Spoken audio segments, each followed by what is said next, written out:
안녕하세요. 오늘도 사연 살롱을 찾아주셔서 감사합니다. 저는 결혼 5년 차에 별하던 이혼을 하고 당당한 싱글맘이 된 40대 초반 여성입니다. 미리부터 말씀드리면 저는 아이가 첫 돌이 되기 전에 이혼했어요. 그래서 사실 이혼을 준비하면서도 두려운 순간이 많았는데 지금은 그때 흔들리지 않고 이혼을 마무리 지어 다행이라고 생각합니다. 그리고 본격적인 제 사연에 앞서 미리부터 드리고 싶은 질문이 있는데요.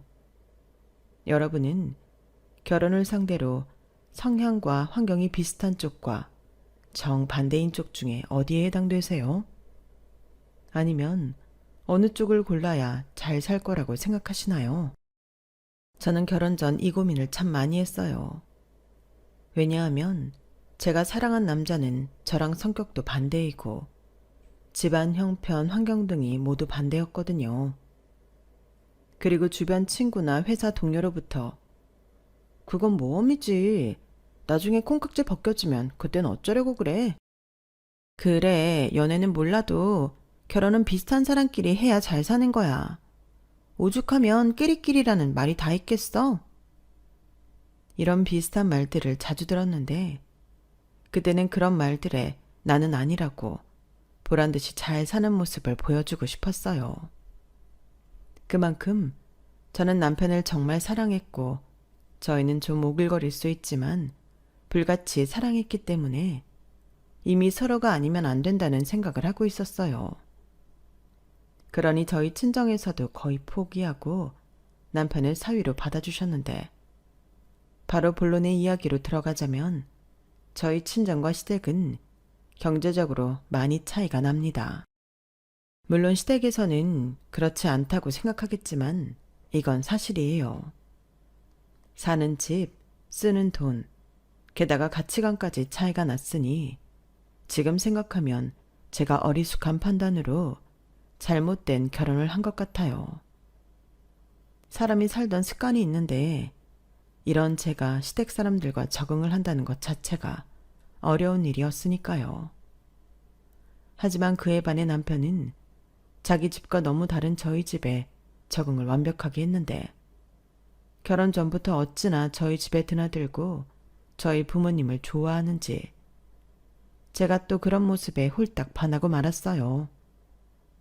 그리고 저희 부모님도 당신들에게 잘하는 예비사위를 많이 예뻐하셨는데 그때는 잘 몰랐지만 지금 생각해보면 남편은 자기 집과는 다르게 여러모로 여유있던 저희 집이 좋았던 것 같아요. 그만큼 시댁은 형제도 많고 늘 돈에 쪼들려 살았는데 남편은 형제 중 둘째로 위로 형과 아래로 여동생이 있었어요. 특히 형이 장남이라고 없는 살림에 돈을 가장 많이 뽑았었는데 그래서 늘 남편과 신우는 남들 다니는 학원도 못 가고 새 옷 구경도 잘 못하는 등 어렵게 지냈다고 했거든요. 나는 무조건 형이 물려준 거. 그리고 소정이 걔는 위로 여자 형제도 없으니까 엄마가 동네에서 얻어 입혔는데 소정이가 그래서 더 질색했어. 동네가 얼마나 좁은데 얻어 입은 옷이란 게 금방 티가 나잖아. 그래서 엄마가 그 뒤로는 얻어다가 리폼을 해서 입혔는데 그만큼 새 옷 구경하기가 어려웠지. 학원도 그래. 형은 공부하기 싫다고 맨날 땡땡이 치는데 나는 가고 싶다고 해도 안 보내줬어. 뭐 학원비가 한두 푼이 아니니까 그랬겠지만 나는 어린 마음에 억울했지. 그건 소정이도 마찬가지일 거야. 집이 그만큼 어려웠던 거야? 근데 그렇게 어려운데 왜 형만 특별히 챙기셨을까? 그야 당연히 장남이니까 그랬지. 아무리 없는 집도 그런 건 더 따지거든. 장남이 집안을 책임져 줄 거라는 희망 같은 게 있었나 봐. 결국 형이 먼저 자기 혼자 잘 먹고 잘 살겠다고 내뺐지만 그래서 나는 우리 부모가 얄밉다가도 짠해. 이제는 나한테 장남 대신이라고 하잖아. 그래도 그건 좀 그렇다. 자기가 착해서 그래. 그런가? 아무튼 나는 미워도 우리 엄마 아빠가 호감까지는 아니더라도 더 이상 힘들지는 않았으면 좋겠어. 그래서 하는 말이긴 한데 우리 결혼하면 우리 부모님한테 생활비 겸 용돈은 드리고 살자. 나도 장인 장모님한테 잘할게. 이런 말을 하는 남편에게서 저는 어쩌면 연민 같은 감정을 느꼈는지도 모르겠어요. 그리고 모성의 비슷한 감정에 휘말려 남편을 제가 행복하게 해주고 싶은 마음이 있었는데요. 그래서 남편이 말한 시부모님 용돈에도 크게 불만이 없었어요. 거기에 감사하게도 저희 부모님도 그게 맞다며 그러라고 하셨는데 그런 생각을 갖고 있는 사위가 예쁘다며 또 그렇게 엄청 저희 부모님이 저희 남편을 챙겨주시더라고요. 그래서 지금 생각하면 염치도 없는데 저희 친정의 도움을 8, 90% 받아 결혼을 했던 저희였는데 도움을 주겠다고 먼저 말을 한 것도 저희 부모님이긴 했어요. 물론 그런 도움을 바라거나 기대했던 건 아니었는데 저희 친정 부모님이 시댁 상황과 돌아가는 형국을 보고 그렇게 해주시겠다고 하신 거죠. 그리고 상견례 때 시부모님도 저희 친정이 잘 사는 것 같고 또 자기들은 도움을 못 주는데 반면 저희 아빠가 전폭적으로 지원해서 결혼시키겠다고 하니 반대할 이유가 없으셨는데요. 오히려 저희 친정에서 아무렇지 않게 결혼을 진행하려 하니 자기 아들이 대단해서 저희 부모님이 탐을 낸다고 생각한 모양이었어요. 하지만 그때는 이것저것 신경 쓸 게 많아 그런 것까진 신경 쓰지 못했는데 솔직히 그런 생각을 하고 계실 줄은 꿈에도 몰랐던 게 문제라면 문제였죠. 거기에 신혼집부터 시작해 큰돈 들어가는 건 저희 부모님의 뜻에 따라 친정의 도움을 받았는데요. 저희 아빠가 부동산 관련 사업으로 소유하고 계시던 집이 몇 채 있었어요. 거기에 저희 엄마도 번화가에서 제법 큰 학원을 운영하고 계셔서 아빠와 돈 관리를 따로따로 하고 계셔서 엄마는 엄마대로 혼수에 신경을 많이 써주셨는데 이런 말 좀 그럴 수 있지만 남편은 거의 몸만 장가를 온 것과 다르지 않았죠. 그래서 남편은 한 2년 정도는 저희 친정에 엄청 잘했어요. 못해도 2, 3일에 한 번은 장인 장모님에게 안부 전화를 걸었고 쉬는 날이면 저는 데이트나 하면서 둘만의 시간을 보내고 싶은데 저희 남편은 처갓집에 가자고 할 정도였죠. 그리고 그런 사위를 저희 부모님은 참 예뻐하셨는데 어디 가면 아들이라고 소개할 정도로 딸인 저보다 사위를 더 챙기시더라고요. 거기에 집에 가면 언제 또 그런 걸 사다 놨는지 백화점 브랜드 옷이며 화장품 같은 것을 남편에게 아무 날도 아닌데 주곤 하셨고 가끔은 너무 사위만 챙기는 게 아닌가 저랑 저희 언니가 질투가 난 적도 한두 번이 아니었죠. 저희 언니와 제가 어릴 때부터 부모님 사랑을 독차지하고 싶어 셈이 많았거든요. 하지만 제 입장에서는 내가 데리고 온 남자와 저희 가족이 잘 지내는 모습을 보는 게 한편으론 흐뭇하고 행복한 일이었는데 여기서 제가 간과한 점이 또 하나 있었어요. 그건 바로 시어머니의 서운함이었는데요. 남편이 저희 가족과 잘 지내면 잘 지낼수록 시부모님, 특히 시어머니의 불만은 태산만큼 쌓였는데 저는 그걸 눈치채지 못했어요. 그렇다 보니 시어머니가 끝내는 불만을 터뜨리셨는데요. 저는 여기서 남편에게 미묘한 배신감을 느끼게 되었죠. 아, 내가 정말 이런 말까지 하면 치사해 보여서 참았는데 너희 부모님도 정말 너무하신다. 내 아들이 자기네 아들이야? 왜 그렇게 주말마다 불러대냐? 애 힘들게? 아, 그게 아니고요. 저희 부모님이 부르시는 게 아니라 그이가 좋아서 가는 거예요. 아이고, 그게 말이 되는 소리니? 처가에 가는 걸 좋아하는 사위가 세상 천지 어딨냐? 아닌데, 자기야, 자기가 좀 말해봐. 어머님이 오해하시잖아. 오해? 아니, 엄마가 그냥 하는 소리지. 무슨 오해야. 엄마, 그냥 장인 장모님이 나를 많이 좋아하셔. 그리곤 그 집엔 아들도 없잖아. 내가 있으면 그렇게 든든하시대. 이거 봐봐. 이거 이번에 장모님이 사주신 지갑이다. 이거 명품이야. 죽이지. 나를 이만큼 좋아하셔. 근데 내가 거기에 대고 싫은 내색을 할 수 있겠어? 엄마가 좀 이해해. 아들이 잘나서 그래. 저는 남편의 저 말에 기분이 살짝 상했어요. 은근 말을 돌리긴 했지만 결국엔 지가 좋아서 간다는 말은 안 했잖아요. 그리고 지가 잘하니 우리 부모님이 자기를 예뻐하는 거지. 저희 부모님이 자기를 예뻐해서 자기가 어쩔 수 없이 가는 것처럼 말을 하니 이건 좀 아니지 않나? 하는 생각이 들었어요. 그래서 남편에게 눈치를 줬고 남편은 그런 채 눈을 외면한 채 아무것도 모른다는 얼굴로 앉아있는데 저는 그게 너무 마음에 들지 않았죠. 그래도 자리가 자리이고 시어머님도 계시니 그때는 참았는데요.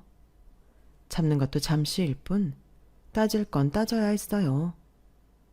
그래서 그날 저녁 저희 집에 돌아오자마자 저는 남편에게 왜 사실대로 얘기를 하지 않냐고 말을 빙빙 돌려서 시어머니가 오해하게 하냐고 물었는데요. 남편은 정말 아무것도 모른다는 얼굴로 사람 염장을 지르더군요. 오해는 무슨... 그리고 나는 사실대로 말했는데 장인 장모님 나 좋아하시잖아. 어디 가면 아들이라고 하시고. 그야 자기가 잘하니까 예뻐서 그러는 거지. 거봐 내 말이 맞잖아. 나는 전혀 사실과 다른 얘기를 하지 않았어. 왜 자기가 이상한 쪽으로 나를 몰아? 아니 말이라도 내가 좋아서 가는 거고 그러니까 장인 장모님도 나를 이만큼 좋아하신다. 이렇게 말해야 어머님이 오해를 안 하시잖아. 지금 어머님은 아들 뺏겼다는 생각에 서운하고 불만도 많으셔. 에이, 우리 엄마 그런 캐릭터 아니거든? 자기가 자주 왔으면 좋겠는데 그게 아니니까 서운한 거지. 그리고 은근히 손주 소식도 기다리는데 우리가 소식이 없으니까 애 같아서 엄한테 불똥이 튄 거야. 말도 안 돼. 그런 게 불만이시면 그게 불만이라고 말씀하셨겠지. 몰라. 다음에 어머님이 또 저렇게 말하면 그때는 말 이상하게 하지 말고 정확하게 해. 알겠어. 참 별것도 아닌 걸 가지고 피곤하게 군다. 남편은 저렇게 제가 별일도 아닌 일로 열을 올린다고 했어요. 하지만 저는 그렇게 생각하지 않았고 시어머님은 제가 우려했던 것처럼 계속 자기가 아들을 저의 집에 뺏겼다고 생각하셨는데 한 번은 이런 말을 하시더라고요. 자기는 아들을 뺏겼으니 저라도 당신들에게 딸 노릇을 해야 한다며 그 뒤를 걸핏하면 전화하시고 별것도 아닌 일에 저를 부르셨어요. 저희 시댁은 저희 신혼집에서 차로 1시간 정도 걸리는데 막히는 날은 2시간도 걸릴 때가 많았거든요. 게다가 주차할 곳도 없어서 애먹는 날도 많아 이래저래 가는 게 쉽지 않은데 저도 시부모한테 미운 털 박히고 싶지 않아 그럼에도 불구하고 오라고 하면 거의 대부분 시댁으로 갔어요.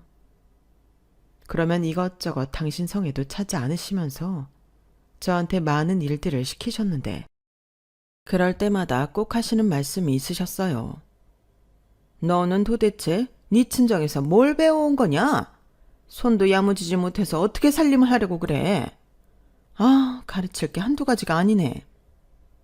그렇게 저한테 뭘 배워왔냐고 구박을 하시더니 과일을 깎으라고 하면 껍질이 두껍다고 하고 뭘 사오라고 해서 제가 돈을 좀 주고라도 좋은 걸 사가지고 가면 돈 무서운 줄 모르고 쓴다며 뭐라고 하셨는데 특히 제가 시장 물건을 안 사고 마트나 백화점에서 물건을 사는 걸 엄청 싫어하셨죠. 이봐봐. 너 또 롯데마트 다녀왔냐? 내가 거기 비싸다고 가지 말라고 했지? 아, 근데 시장은 주차하기도 힘들고 제가 어디에 뭐가 있는 줄 몰라서요. 그런데 마트는 주차도 편하고 상품질도 좋으니까 이왕이면 좋은 거 드시라고. 너는 그게 문제야. 결국 우리 핑계를 대지만 지 몸 편하자고 돈을 더 쓰는 거잖아. 그래놓고 상품 질이 좋다고? 뱃속에 들어가면 다 똑같아. 이거 봐. 넌 이 수박이 2만 원이 넘는 게 정상처럼 보이니? 이거 시장에 가면 돈만 원도 안 줘도 살 수 있어. 아, 너 진짜 안 되겠다. 당장 나 따라 나서라. 네?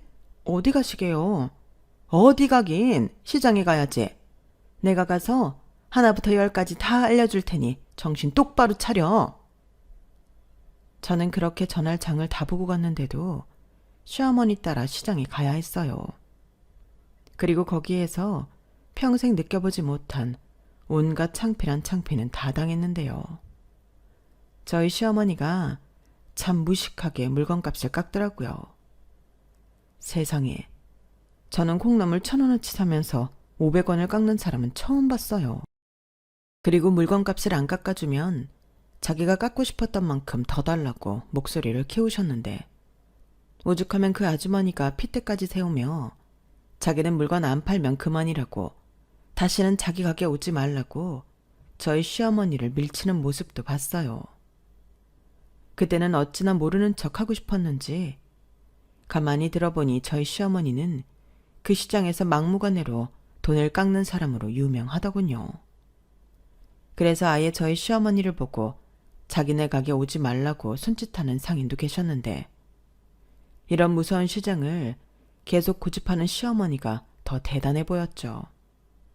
그리고 당신의 호언장담한 수박은 시장에서도 18,000원, 2만 원 하고 있었는데, 자기도 민망하셨는지 거기서는 살 것도 아니면서 수박값을 10,000원이나 후려치려 하시는 통에 고성이 오가며 싸움이 났고, 저는 참지 못하고 도망 나와버렸는데요. 그러자 시어머니는 돌아가는 길에 괜히 물가가 어쩌니 저쩌니 하면서 딴소리를 하시더라고요. 그리고 그런 고초를 겪고 손에 든 콩나물, 시금치, 두부 같은 걸 저에게 보여주면서 자기가 무려 2,000원이나 깎았다고 자기를 보고 배우라고 하셨는데, 저는 절대로 배우고 싶지 않았어요. 오히려 저 시장은 제 목에 칼이 들어와도 가고 싶지 않았죠. 하지만 시어머니는 여자가 살림을 이렇게 알뜰하게 해야 집안이 사는 거라며 제 앞에서 의기양양해 하셨는데, 저는 그날 저녁 남편에게 다시는 시장에 시어머니와 같이 가고 싶지 않다고 창피했던 경험담을 하소연했어요. 그런데요, 정말 팔은 안으로 굽는다는 게 맞는 건지 남편은 저에게 우리 엄마가 워낙 힘들게 살아서 그래. 남한테 욕먹는 것보다 돈 한 푼 두 푼 아끼는 게 더 중요하니까. 얼굴에 철판 깔고 그러는 거라고. 근데 자기는 그걸 가지고 창피하다고 그러면 어떡하냐? 그러고도 자기가 우리 집 며느리야? 라고 화를 냈는데, 그때는 남편이 너무 서운해하고 화를 내니 저도 제가 잘못한 줄 알았어요. 아들 입장에서는 그럴 수 있겠다. 내가 실수했구나. 그렇게 생각하니 미안한 마음이 들었는데, 그래도 시어머니처럼 억척스럽게는 못 살겠다는 게 제 솔직한 심정이었어요. 시어머님이 그렇게 해서 큰 돈을 모았거나 정말 많은 돈을 깎았다면 그것도 인정하겠는데, 그날 그 욕을 다 먹으면서 깎은 돈은 몇천 원이니 저는 그건 아니다 싶었던 거죠. 저는 어릴 때부터 이왕이면 제값 주고 좋은 물건을 사라는 소비를 배웠는데, 그래서 백화점에서 파는 과일도 좋아했어요. 분명 그 값을 하는 것 같았거든요. 그리고 돈 때문에 고민할 바에는 아예 사지 않았는데요. 이건 저와 시어머니의 분명한 다른 점이었죠. 하지만 그것과 별개로 그날 이후 남편은 변했는데, 자기가 언제부터 그렇게 효자였다고 자기 집에 잘하려고 하더라고요. 저는 남편이 그렇게 나오니 서운한 마음도 있고 해서 시댁에 저까지 잘할 필요가 없다고 생각하게 되었고, 남편에게도 우리 앞으로 자기 집 효도는 셀프로 하자. 괜히 내 부모한테 못한다고 서운할 것도 없고, 양가 부모님도 자식 뺏겼다고 서운해할 것도 없으니 앞으로는 그렇게 하는 게 좋겠어. 라며 말했는데 남편은 제 말이 서운했던 모양이었어요. 그래서 저에게는 저는 돈 걱정도 해본 적도 없고 다 해주는 부모 밑에서 어리광부리며 커서 뭘 잘 모른다며 자기는 싫다고 했는데 저는 그 소리가 어이가 없었어요. 그러니까 남편 말은 제가 계속 시댁에 가서 별것도 아닌 일로 혼이 나야 한다는 거잖아요. 그리고 저는 그런 시부모를 이해해야 하고요. 그런 반면 지는 저희 친정에 가서 사위 대접받고 좋은 거 맛있는 거 많이 얻어먹겠다는 심상인데 그때부터 콩깍지가 조금씩 벗겨진 건지 둘 사이에 미묘한 감정이 흐르기 시작했어요. 하지만 그런 감정 문제보다 저희 부부에게 시급했던 건 아이 문제였는데요. 시댁에서 아이를 많이 기다리신 것도 있고 저 역시 아이를 조금이라도 빨리 갖고 싶었는데 무슨 이유에서인지 임신이 되지 않았어요. 그리고 어렵게 가진 아이도 번번이 유산하기 일쑤였는데 산부인과에서 제 자궁에 문제가 있다고 하더라고요. 그 얘기까지 들었을 때는 모든 것이 막막했어요. 아이를 기다리는 가족과 나는 어쩌면 평생 아이를 낳지 못할 수 있다는 공포에 우울감이 장난 아니었죠. 그래서 지금의 딸애를 낳기까지 마음고생, 몸고생 안 해본 게 없었는데 그렇게 저는 또 한 번 어렵게 임신하고 10달 동안 유산할까 조심조심하며 거의 병원에 살다시피 했는데요. 그러기 위해서는 어쩔 수 없이 회사도 그만둬야 했었죠. 그때도 저희 친정에서는 걱정할 거 없어. 너는 그저 마음 편하게 먹고 뱃속의 아이만 생각해. 너 직장 못 다녀서 부족한 돈은 엄마 아빠가 해줄게. 라며 저에게 돈 걱정은 하지 말라고 했는데요. 저는 그 말이 고마웠지만 시어머니는 저희 친정에서 돈 좀 있다고 애도 못 낳는 딸을 싸고 둔다고 생각하셨어요. 그리고 아이를 낳지 못하는 문제는 전적으로 제 책임이라고 몰아가셨는데 그때부터 시어머니한테는 10원 한 장 쓰고 싶지 않았어요. 사람 마음이 원래 그런 거잖아요. 나한테 잘해주는 사람한테 하나라도 더 잘하고 뭐라도 더 잘 챙겨주고 싶은 건데 시어머니는 주는 것도 없으면서 사람 기분이나 나쁘게 하는 아주 못된 습관이 있었어요. 그리고 제가 시어머니에게 담을 쌓을 때부터 남편의 불만이 커졌는데 남편은 제가 미우나 고우나 우리 불쌍한 시어머니하고 자기 엄마를 이해하고 따르길 바라고 있더라고요. 막말로 친딸인 아가씨도 시집간 후로는 시어머니와 남처럼 지내는데 진짜 남인 제가 왜 그래야 하는 거죠? 그래서 남편과 번번이 갈등을 빚게 되었는데 분명 제가 인지하기로 남편이 처가에 잘하게 된 이유가 자기한테 떨어지는 게 많아서였는데 나중엔 자기가 노력해서 얻은 거라고 딴소리를 하는 등 저를 더욱 황당하게 만들더군요. 그래도 제가 무사히 아이를 출산하자 남편은 기뻤는지 눈물까지 흘리며 저에게 수고했다고 고맙다고 했어요. 그리고 그때는 저도 부부의 정이 남았던 건지 저런 남편의 말에 눈물이 났었는데 이제 우리 세 식구 재미나게 사는 일만 남았다고 행복한 꿈을 꾸었죠. 머지않아 제가 남편이랑 이혼하게 될 줄은 정말이지 꿈에도 몰랐어요. 그리고 제가 이혼하게 된 문제의 발단은 저희 친정에서 아이 낳느라 수고했다고 돈을 주신 것부터 시작되었는데요. 저희 친정에서는 돈 생각하지 말고 조리원비 내고 기타 등등 필요한데 요긴하게 쓰라고 돈을 주셨는데 저는 이미 조리원비 정도는 쓰려고 따로 모아둔 돈이 있었고 당시 퇴직금 받은 것도 있어서 그 돈을 마다하다. 그래도 혹시 몰라 그 돈을 받고 고스란히 제 통장에 넣었어요. 그러면서 아무 생각 없이 남편에게 친정에서 돈을 받았다는 말을 했고 좋은 마음으로 아이도 태어났으니 앞으로 같이 수고하자는 의미로 필요한 게 있으면 말하라고 했는데요. 남편은 제 말에 화색을 띠며 생각지도 않은 말을 해 저를 놀라게 했죠. 정말? 나 갖고 싶다고 하면 다 사주는 거야? 아니 뭐 다 사주겠다는 건 아닌데 필요한 게 있으면 말하라고. 앞으로 우리 애기 키우려면 서로 힘든 일 많을 거니까. 그럼 나 까르띠에 시계 사줘. 뭐? 시계를 사달라고? 그것도 그 비싼 걸? 왜? 갖고 싶은 거 얘기하라며. 나는 필요한 걸 얘기하라는 거였지. 그리고 애 키우는데 명품 시계를 얘기하냐? 그럼 뭐 내가 마사지를 받을 거야? 애기용품을 받을 거야? 애시당초 애기는 엄마가 키우는데 아빠가 갖고 싶은 게 뭐가 있겠어? 그리고 장인 장모님이 돈 100만 원 줬을 것도 아닐 텐데 이왕 받은 거 같이 좀 쓰자. 저는 남편의 반응에 실망하며 제가 괜한 말을 꺼냈다는 후회를 했어요. 그리고 인간이 저 정도밖에 생각을 못한다는 것이 좀 충격적이었는데요. 여기서 문제는 또 시어머니셨어요. 시어머니는 제가 아이를 낳았어도 수고했다는 말도 없고 미역은커녕 애기 손수건 한 장 사오지 않으셨는데 저더러 뭐하러 그 비싼 조리원을 가냐고 핀잔을 주셨거든요. 그것도 아주 사람 기분 나쁘게 말이죠. 너는 아들을 낳은 것도 아니고 고작 기집애 낳아놓고 2주에 3,400만 원 하는 산후조리원인가 뭔가 하는 데를 가고 싶니?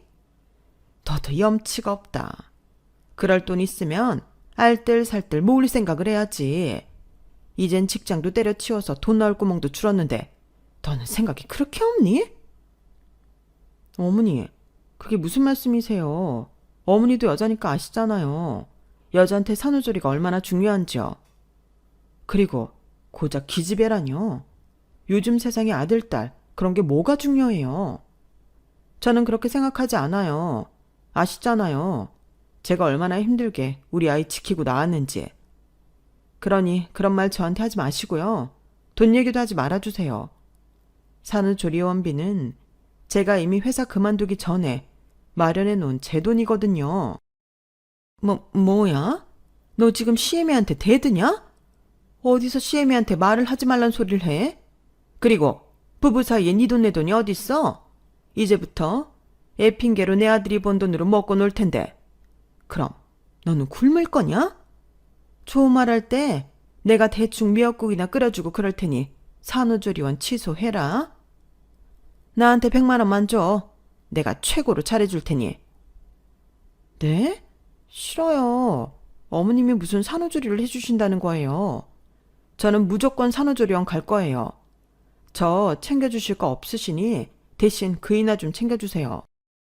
저는 시어머니한테 질색팔색하며 말했어요. 정말이지 상상만 해도 끔찍하잖아요.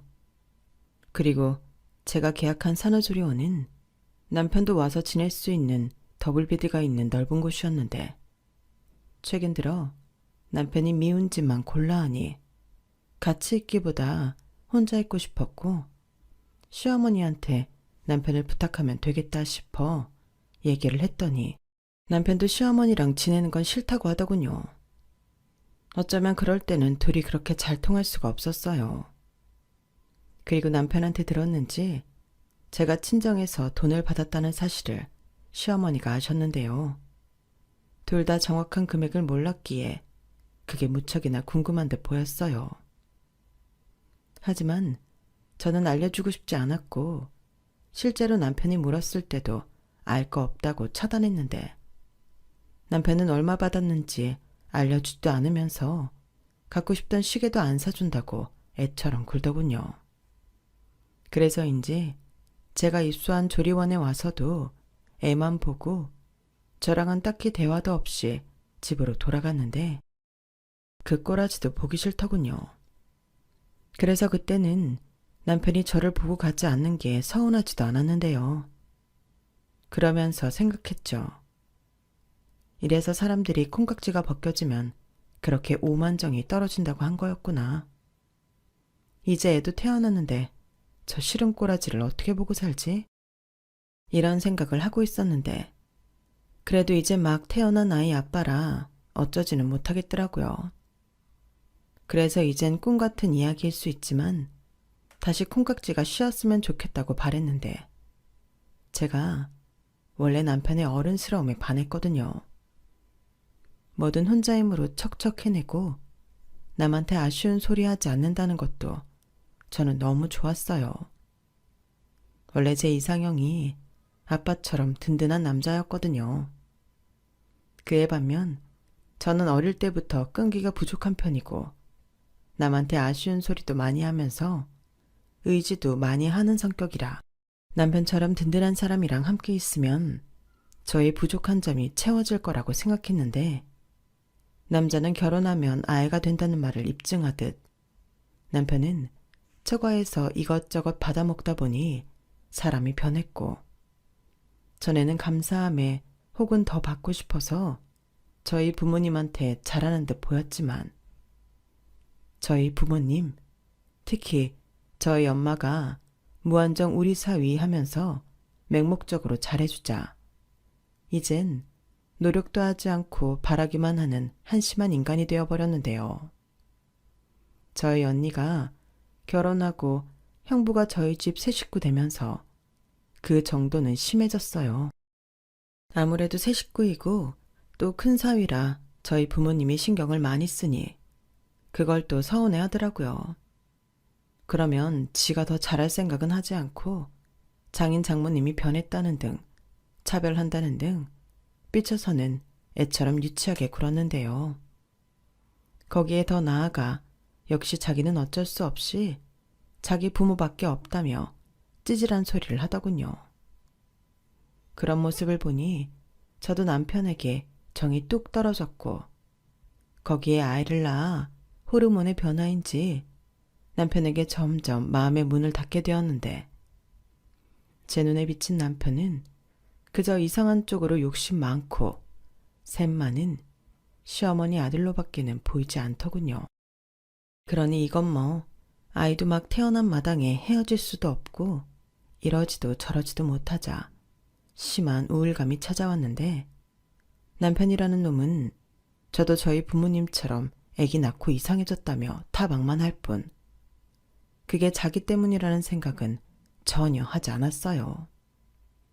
그러면서 꼭 자기가 저에게 돈을 맡겨놓은 양 처갓집에서 돈 얼마 받았냐 자기 시계는 왜 안 사주는 거냐 등등 철없는 소리를 했는데 저는 됐다고 딱 잘라버렸네요. 마침 시어머님이 하신 말씀도 있으니 그걸 핑계로 이렇게 말했죠. 내가 막상 생각을 해보니까 우리 이제 돈 함부로 쓰면 안 되겠더라고. 전에 어머님도 그러셨어. 이제 내가 안 버니까 돈 아껴야 한다고. 그러니까 이 돈은 내가 잘 가지고 있다가 비상금으로 쓸게. 뭐? 이러는 법이 어디냐? 사람이 말을 말던가. 말을 했으면 지켜야지. 그럼 나 시계 사주고 이제부터 아끼는 걸로 하자. 왜 이래? 그리고 그 시계가 어디 한두 푼 하는 시계야? 정신 차려. 언제부터 그렇게 명품을 좋아했다고 사람이 이래? 나더러 변했다고 하는데 자기가 더 변했어. 내가 뭘? 그리고 사람 마음 다 똑같은 거 아니야? 전에는 내가 그럴 수 있는 여유도 없었고 꿈도 못 꾸고 산 거지. 근데 이젠 아니잖아. 사람이 원래 눈이 높아지면 어쩔 수 없는 거야. 그리고 내가 뭐 계속 사겠다고 그러냐? 그냥 어쩌다 갖고 싶은 거 딱 하나잖아. 됐어, 꿈 깨. 이제부터 그런 건 기대도 하지 말고 살아. 자기 이제 아빠야. 그럼 정신 차려야지. 애기 빨리 갖자고 한 사람이 누구야? 그거야. 우리 집에서 목이 빠지게 기다리니까 그런 거고. 막말로 자기는 애 낳고 산후조리원 가서 관리 받았잖아. 근데 나는 뭘 받았지? 애는 뭐 혼자 낳았나? 그럼 나 애기 낳을 때 같이 진통하고 출산했어? 아니지. 10달 동안 몸져 누워서 링겔 맞고 고생했나? 도대체 왜 이래? 왜 이렇게 한심한 소리를 하는 거야? 됐다. 이제부터 우리는 서로 아무 말도 하지 말고 살자. 뭐? 지금 너 나 무시했냐? 왜? 이제 와서 보니까 내가 없는 집 자식이라 싫어졌어? 와, 저 소리까지 듣는데 처음으로 남편이랑 결혼한 걸 후회했어요. 그리고 아이가 없었다면 그때 벌써 이혼 생각을 하지 않았을까 싶었는데 그래도 아이를 보며 많이 참았죠. 보통은 아이 때문에 힘들다고 하는데 저는 딸아이가 순해 힘들다기보다 아이 보고 위안을 많이 받았어요. 그리고 왜 어른들이 자식 보고 산다는 소리를 했나 그 심정을 이해할 수 있게 되었는데 그런 제 심정도 모르고 거기에 시어머니란 사람이 자꾸 별것도 아닌 일로 시비를 거셨어요. 역시나 이번에도 문제는 돈이었죠.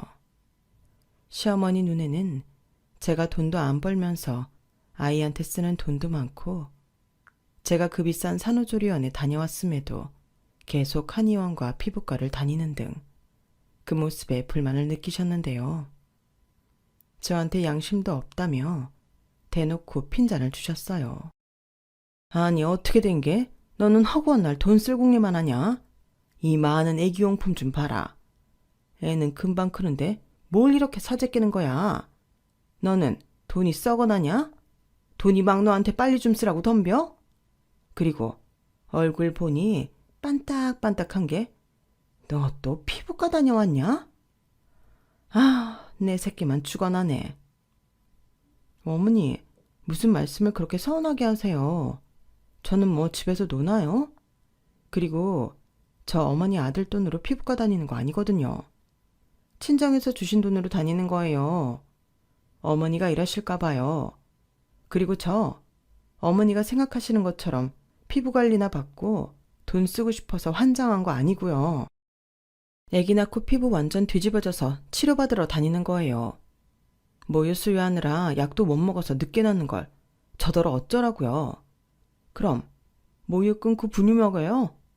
어머니 또 그런 분유값 나간다고 싫어하실 거잖아요. 뭐야? 피부가 뒤집어졌든 엎어졌든 어차피 집에 들어앉은 사람이 뭐가 중요해? 누가 본다고? 그리고 자꾸 친정에서 돈 받았다고 유세 떠는데 너 그러는 거 아니다. 가만 보면 네 친정이 널 아주 개념없게 키웠어. 네 집은 그렇게 돈이 남아도냐? 그렇게 남아돌면 나한테도 좀 주라고 해라. 뭐라고요? 어머니, 말씀 가려서 하세요. 가리긴 뭘 가려? 너나 윗사람한테 말 가려서 해. 아니, 그냥 네네 하고 말을 아예 하지 마. 어떻게 된 게? 넌 내가 한마디 하면 10마디를 하니? 그것도 네 집에서 배웠니? 내가 정말 이 말은 안 하려고 했는데 니네 집도 문제야. 뭘 별일도 아닌데 돈을 주니? 은근히 돈 자랑하는데 얼마나 꼴불견인 줄 알아? 돈이면 단 줄 알고. 그러니 그 돈 흔들면서 내 아들도 뺏어갔지. 뺏어가긴 누가 뺏어요. 그이가 먼저 저희 집에서 얻어먹는 게 좋아서 그런 거죠. 어머, 넌 내 아들을 뭘로 보고 그딴 말을 해? 내 아들은 그런 애가 아니야. 너처럼 돈을 우습게 알고 아까운 줄 모르고 펑펑 쓰는 애인 줄 아니? 저는 시어머니의 말에 헛웃음이 나왔어요. 사실 요즘 같으면 돈 개념 없이 주제도 모르고 명품 타령하는 게 제가 아는 시어머니 아들인데 저렇게 말씀을 하시니 코미디가 따로 없더라고요. 그리고 제가 더는 말을 섞고 싶지 않아서 입을 닫고 있으니 생뚱맞게 이런 말을 하셨는데요. 그땐 저도 모르게 크게 웃음이 터지고 말았어요. 그래서 도대체 네 집에서 얼마를 받았는데? 한 돈 500만 원 받았냐? 아니면 1,000? 그러니 네가 나를 우습게 하는 게지.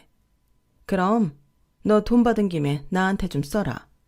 나도 누구처럼 하와이니 사이판이니 그런 데 좀 보내줘. 네?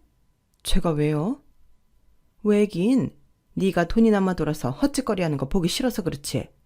이참에 너도 시댁이 며느리 노릇 좀 해. 내가 동네에 네 자랑 많이 하마. 자랑 안 하셔도 되니까 그런 말씀 저한테 하지 마세요. 제가 미쳤어요? 이런 막말 다 들어놓고 여행을 보내드리게? 여행이 가고 싶으셨으면 저한테 이렇게 하시면 안 되는 거죠. 누가 여행을 가고 싶어 그렇대? 네가 하도 돈을 물수도 쓰니까 그렇지. 그래서 그 돈 같이 쓰자고 이러시는 거라는 거예요? 제가 저랑 애기한테 쓰는 돈 아까워서 여행 보내달라고요? 그 돈은 아깝지 않고 괜찮은가 봐요? 그날 저는 시어머니와 다시는 보지 않을 생각으로 심하게 싸웠어요. 결국 시어머니가 서럽다고 울고 저희 집을 나가셨고, 남편은 시어머니한테 전화를 받았는지 저녁에 저한테 꼭 그렇게까지 했어야 했냐며 불처럼 화를 내더라고요. 그래서 그때부터는 그냥 싫은 사람하고는 말도 섞지 않고 최대한 부딪히지 않으려 했는데요. 남편 말에 더는 참을 수 없는 지경에 이르렀어요. 이렇게 살 바엔 그냥 편하게 저 혼자 애 키우면서 사는 게 훨씬 낫겠다고 생각하게 된 거죠. 사람이 돈 좀 있다고 그러는 거 아니야. 자기 눈에는 나랑 우리 식구들이 돈도 없고 바라는 것만 많은 한심한 사람으로 보이지? 그래도 나랑 결혼했으면 적어도 우리 부모에 대한 배려나 존중은 있어야 하는 거 아니냐? 그깟 여행 한번 보내드리는 게 어려운 일이야? 말은 바로 해. 내가 여행 안 보내드리고 싶어서 그런다고 생각해? 아니지. 그랬으면 처음부터 솔직하게 말씀하셨어야지. 실컷 나한테 돈 개념 없다고 비난하고, 그것도 모자라서 우리 부모 험담까지 하는데 어떤 며느리가 그 소리 듣고 시부모 여행을 보내드리고 싶어? 그야 우리 엄마는 걱정되니까 그런 거지. 솔직히 자기가 돈 개념 없는 건 맞잖아. 내가? 내가 돈 개념이 없어? 누구처럼 명품 시계를 사겠다는 것도 아닌데? 아니, 막말로 꽁으로 생긴 돈이니까 그렇게 써도 되잖아. 자기가 모은 돈이라고 하면 나 그렇게 말 안 했지. 근데 장모님이 주신 돈이고 원래 꽁으로 생긴 돈은 금방 없어진다고 하니 서로 갖고 싶은 거 사고 기분 좋게 하자는 거였지. 꽁으로 생긴 돈? 맞잖아. 자기가 번 돈도 아니고. 그러니까 이번 기회에 시원하게 우리 집에 효도하고 내 시계도 사줘. 그럼 나도 앞으로 자기 많이 도와주고 우리 엄마도 잠잠해지실 거야. 웃기고 있네. 도와주긴 뭘 도와줘. 너는 부모 아니야? 그리고 어머님이 잠잠해지실 거라고? 자기 보니까 돈 맛을 보면 오히려 더하면 더했지 덜하지 않은 것 같은데? 됐다. 더 볼 것도 없고 이혼하자. 뭐? 이혼? 지금 이혼하자고 했어? 그럼 혼자 버는 돈도 없이 애 키우려고? 아, 돈 많은 처갓집에서 그러라고 했나 보지? 그래, 아직 말은 안 했지만 내가 이렇게 하는 줄 알면 그러라고 하겠지. 알잖아, 우리 엄마 아빠. 그러니까 그런 잡소리 할 거면 이 집에서 나가. 이 집 우리 아빠 집인 거 알지? 저는 좀 치사하지만 유치하게 나오는 남편에게 똑같이 해주고 싶었어요. 그리고 자기 처지도 있고 까부는 남편과 시어머니에게 제대로 현실을 알려주고 싶었는데, 그때는 지도 자존심에 얼굴이 벌개져서 짐을 싸서 나가더라고요. 어찌나 짐을 간소하게 싸던지 제가 다음날 사람을 불러서 남편 짐을 전부 시댁으로 보냈는데, 그제야 이게 장난이 아니라는 걸 알고 남편이 꼬랑지를 내리고 집으로 돌아왔어요. 하지만 저는 이미 비밀번호를 바꿔놓은 후였고 남편에게는 더 여지가 없으니 돌아가라고 했는데, 그때부터 지가 잘못했다고 빌더군요. 그러면서 아이를 생각해서라도 마음을 바꿔달라고 했는데요. 그래서 더 싫었어요. 아이는 분명 부모의 영향을 받게 될 텐데 저런 아빠와 할머니의 영향을 받는다면 너무 끔찍했거든요. 그리고 아니라고 판단한 이상 더는 그 사람들과 저와 제 아이가 가족이라는 이름 아래 같이 있게 하고 싶지 않아 친정부모님에게 말을 했는데 친정아빠가 화가 많이 나셨어요. 그래서 남편을 찾아가 한 소리 하시고 위자료와 양육비 필요 없으니 순순하게 합의 이혼하라고 하셨는데, 남편이 싫다고 자기는 이혼 생각 없다고 버텼답니다. 그래서 거기에 더 열받은 저희 아빠가 아는 변호사를 통해 제 이혼 소송을 진행하자고 했고, 그 뒤 친권을 포함해 긴 소송에 들어갔어요. 당시 제가 직업이 없다 보니 친권 싸움이 길어지더라고요. 하지만 저희 친정 부모님이 후견인으로 되어 경제적 지원을 하겠다는 점과 저 역시 다시 복직해 부모로서 책임을 다할 거라는 것이 참작되어 친권까지 제가 가져올 수 있었는데 저희 엄마가 마지막에 이렇게 한 소리 하셨어요. 내가 자네가 예뻐서 그렇게 잘해주는지 알아? 내 딸 남편이랑 잘하라고 예뻐하려 노력한 거야.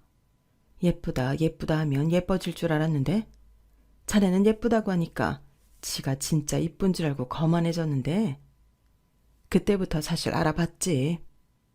그동안 내가 준 건 다시 돌려받고 싶지도 않으니 관두겠지만 그거 먹고 떨어지라는 거니까 너무 좋아하지는 마. 다시는 내 딸이랑 우리 손녀 앞에 얼씬거리지 말고. 알겠나? 저 말에 남편 얼굴이 붉어졌는데 지도 어쩌지는 못하더군요. 아마 그때까지도 지가 싹싹 빌면 상황을 바꿀 수 있다고 생각한 모양이었어요. 그리고 시어머니까지 모셔와 저에게 빌게 했는데 시어머니도 현실을 아셨는지 저한테 다시는 뭐라고 하지 않겠다며 이혼만은 하지 말라고 하시더군요. 내가 솔직히 부러워서 그랬다. 니네 부모는 돈도 많고 자식한테 척척 해주는데 나는 그렇게 못하고 또 비교당하는 것 같아서 싫었어. 아니 미웠다. 그래, 다 내가 못나서 그랬어. 그러니 나는 안 보고 살아도 되니까 다시 내 아들이랑 잘 지내라. 애까지 낳고 이게 뭐니? 그러니까요. 왜 이렇게까지 저를 못 참게 하셨어요? 차라리 솔직하게 구셨다면 제가 이렇게까지는 안 하죠. 그렇게 다른 사람 다룰 줄 모르셔서 어떡하신대요? 그리고요, 이젠 늦었거든요. 전 이미 오만정이 다 떨어져서 다시 어쩌고 싶은 마음이 없어요.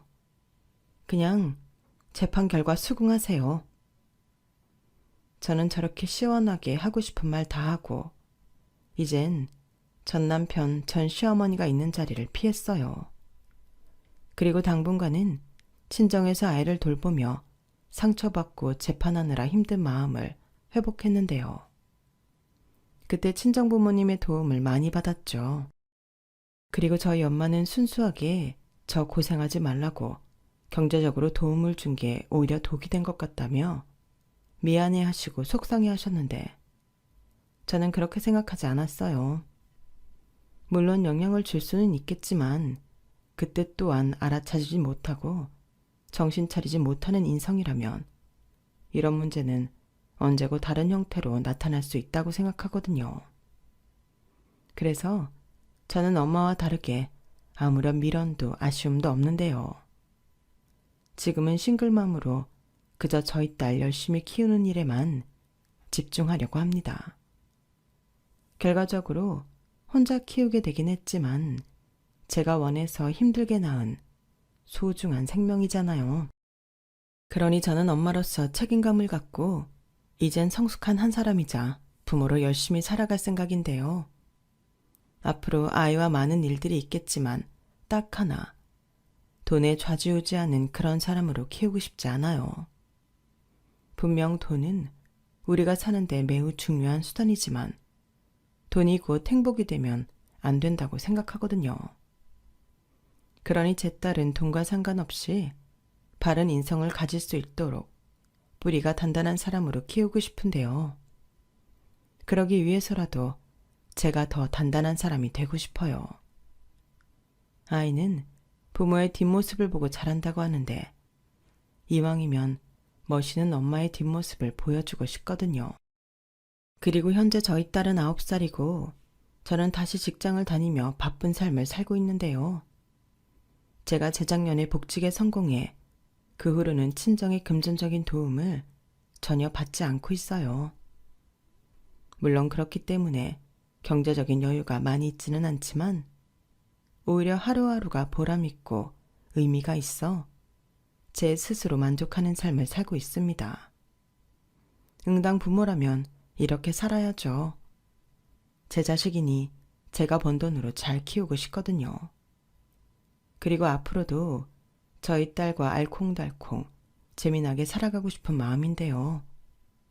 부디 지금처럼 예쁜 미소 간직하고 착하고 바르게 커주길 진심으로 바라는 마음입니다.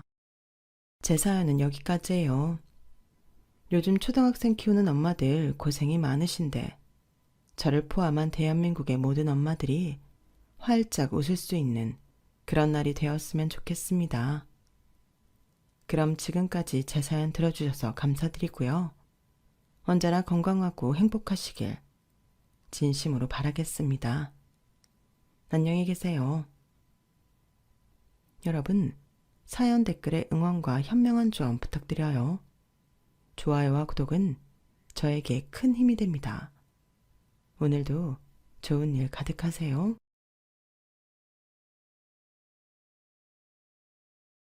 안녕하세요. 오늘도 사연 살롱을 찾아주셔서 감사합니다. 저는 결혼한 지 13년이 된 40대 여자입니다.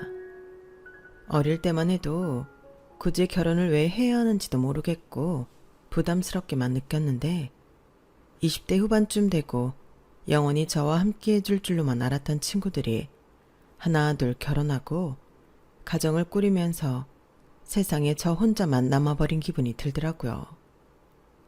지금 생각하면 참 과한 생각이었지만 가정이 생기면서 예전처럼 자주 만나지 못하고 만나더라도 남편 눈치를 보며 일찍 집에 들어가는 친구들을 지켜보는 제 심정이 딱 그랬어요. 너도 더 늦기 전에 얼른 좋은 사람 만나서 결혼해. 평생의 반려자를 만나서 결혼한다는 게 얼마나 좋은 건지 몰라. 우린 아이도 생각하고 있어. 아이까지 생기면 정말 행복할 것 같아. 결혼한 친구들은 하나같이 만날 때마다 제게 결혼을 권유했고, 결혼이라는 건 마치 유통기간이 정해져 있는 음식 같았어요.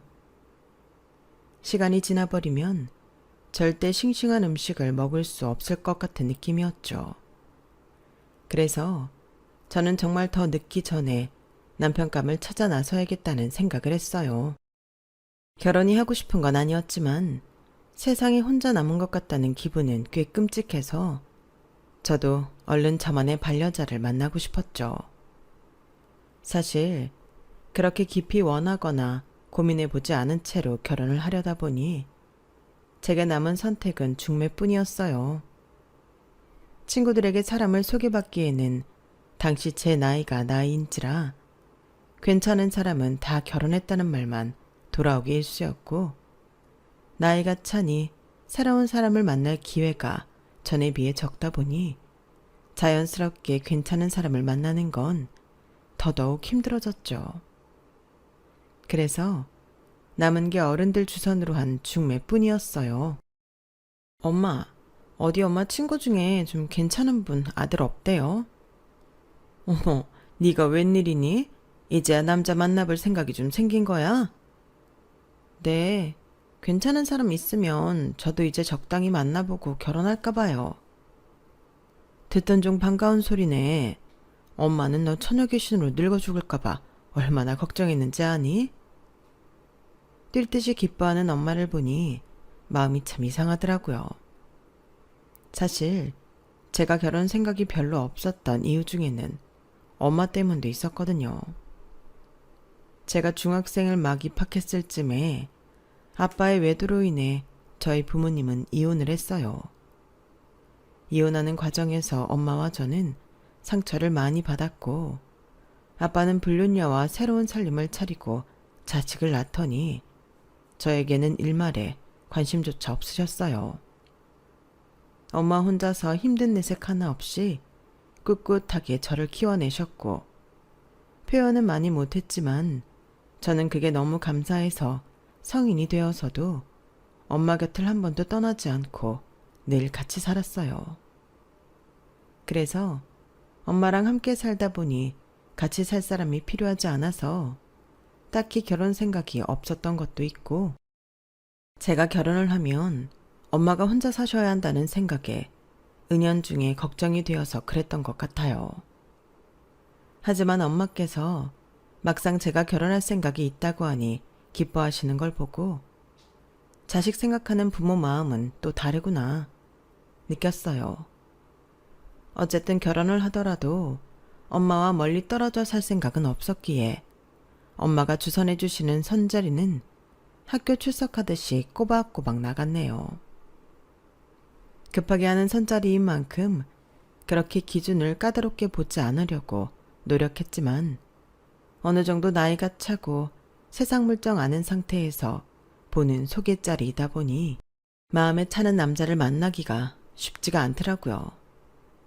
못해도 3~4번이라는 마음으로 첫인상이 별로면 바로 끊어냈던 20대 때와는 달리 서로 잘 모르는 상태에서 함부로 사람을 판단할 가능성을 배제하기 위해 최소 3번씩은 만나봤어요.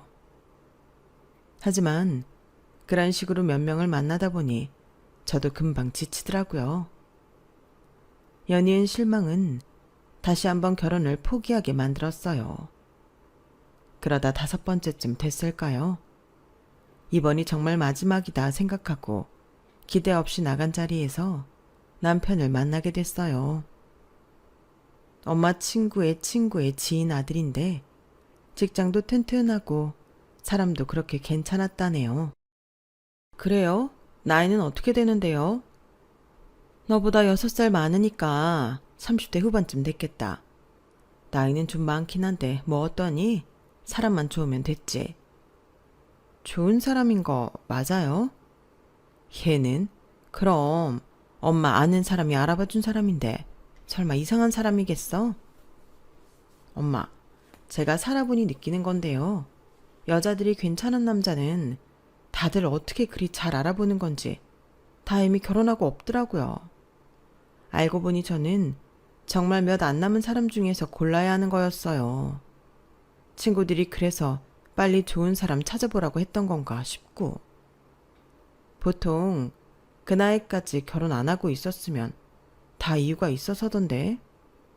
그렇게 괜찮은 사람이 30대 후반이 되도록 결혼을 못했다는 게 좀 이해가 안 가서요. 얘는 잘 생각해봐. 너도 네 일하고 인생 즐기느라 결혼이 늦어졌잖니. 이제 와서 결혼하려니 눈에 차는 사람도 별로 없고. 운 나빠서 이 상태가 몇 년 더 지속되면 너도 그 사람이랑 별반 다를 게 없는 거야. 네 말도 일리는 있지만 아직 만나보지도 않은 사람을 그런 식으로 판단하려고 하면 어떡하니? 적어도 그런 판단을 하려면 만나보고 나서 해야지. 그건 그렇긴 하네요. 하도 괜찮다고 하니까 괜히 좀 경계가 돼서 그러죠. 걱정하지 말고 만나봐. 소개는 원래 어른들한테서 받아야 되는 건 몰라? 어른들이 괜찮다고 하면 정말 괜찮은 남자야. 엄마는 저를 안심시켜주려고 하신 말씀이었지만 저는 배은망덕하게도 그 말씀에서 엄마의 결혼 생활이 떠올라 버렸어요. 저희 엄마 아빠도 부모님의 중매로 결혼하신 거였거든요. 하지만 그 시절엔 중매 결혼이 워낙 흔하기도 했고 중매로 만났다고 해서 다 이혼하는 건 아닐 테니 그런 생각은 곧바로 접었어요. 안녕하세요. 김우석이라고 합니다. 아, 오늘 선자리 나오신 분 맞으시죠? 저보다 나이가 꽤 있으시다 들었는데 실제로 보니까 제 나이 또래 같으시네요. 그래요? 최고의 칭찬이네요. 이 나이까지 결혼도 못하고 이러고 있는데 외모 관리라도 되어 있어야죠. 그렇게 나간 선자리에서 만난 남자는 너무 어려 보여서 깜짝 놀랐어요. 요즘 사람들은 대부분 제 나이 같지 않게 어려 보인다지만 저 때만 해도 지금만큼 젊은 사람들이 피부나 미용 등에 투자하고 관리하는 분위기가 아니었어서 30대 후반 남자는 제 나이로 보였거든요. 그런데 그 사람은 제 또래로 보인 건 둘째치고 인물까지 너무 훤했어요. 키도 크고 이목구비는 배우처럼 진하고 깊어서 지금보다 젊었을 때는 더 인기가 많았겠다 싶을 정도였어요. 네, 사실은 제 이상형에 가까웠다고 말할 수 있겠네요. 좀 더 어렸을 때 만났더라면 조건도 안 보고 혹했을 만큼 보기 드문 미남이었어요. 하도 눈에 띄는 외모라 같이 다니는 내내 신경이 쓰일 정도였어요. 근데 민영 씨는 무슨 걱정이 있나요? 네? 무슨 걱정이요? 아니면 제가 마음에 안 드시는 건가? 저랑 같이 있는 내내 표정이 안 좋으신 것 같아서요. 아, 그건 오해예요. 그럼 표정이 왜 그렇게 딱딱하게 굳어 있어요? 같이 있는 내내 괜히 사람들의 시선도 신경이 쓰이고 외적으로는 너무 제 이상형이라 저도 모르게 뻣뻣하게 긴장하고 있었더니 오해를 사도 단단히 오해를 산 모양이었어요. 그때는 약간 너무 마음에 들어서 정상적인 판단이 안 되어서 그랬는지 지금 바로 오해를 풀지 않으면 다음은 없을 것 같은 압박감이 느껴지더라고요. 이 남자는 굳이 제가 아니더라도 어디서든 다른 여자를 만날 수 있을 것 같고 아쉬운 건 제 쪽이라는 생각이 너무 강하게 들었어요. 지금 제대로 얘기하지 않으면 나중에 후회할 것 같다는 생각까지 들자 평소라면 절대 상상도 못했을 용기가 나더라고요. 마음에 안 들어서 그런 게 아니라 그 반대예요. 네? 솔직히 너무 괜찮으셔서 왜 이때까지 결혼을 못 하셨는지 이해가 안 될 정도예요. 아, 제가 워낙 일중독이라 일에만 치여 살다 보니까 연애는 몇 번 했어도 다 오래 못 가고 헤어졌어요. 그러다 보니 정년기를 놓쳤네요. 결혼하고 싶은 마음이 너무 뒤늦게 들어서. 그래서 이때까지 결혼을 못한 거예요.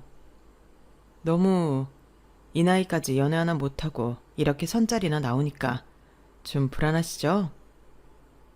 저는 그런 뜻이 아니었는데 혼자 자신감이 떨어진 건지 중얼거리는 모습이 너무 답답했어요. 아니요, 그게 아니라 너무 마음에 든다는 뜻이에요. 이걸 꼭 제 입으로 말해야 알겠어요? 참, 지금 생각해도 처음 만난 사이에 어떻게 저런 말을 했는지 모르겠네요. 원래는 저렇게 당돌한 거랑은 거리가 먼 성격이었거든요. 낯가림도 심하고 감정 표현을 잘하는 성격도 딱히 아니었는데 저도 모르고 이 마음속에 있었던 말을 질러버렸어요. 그랬더니 남자가 눈에 띄게 표정이 밝아지더라고요. 정말요? 그럼 우리 다음에도 만날까요? 그걸 말이라고 해요? 전 당연히 좋죠. 민영 씨 그렇게 안 봤는데 너무 재밌으신 분이네요. 이때까진 재미가 없었나 봐요.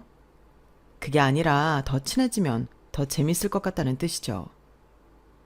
저희는 그렇게 급격히 가까워졌어요. 애프터의 애프터, 또 그 애프터의 애프터 끝에 저희는 결혼을 전제로 정식으로 교제를 약속했어요. 사실 두 사람 다 나이가 나이인지라 암묵적으로 빠른 결혼이 목적이 될 수밖에 없었죠.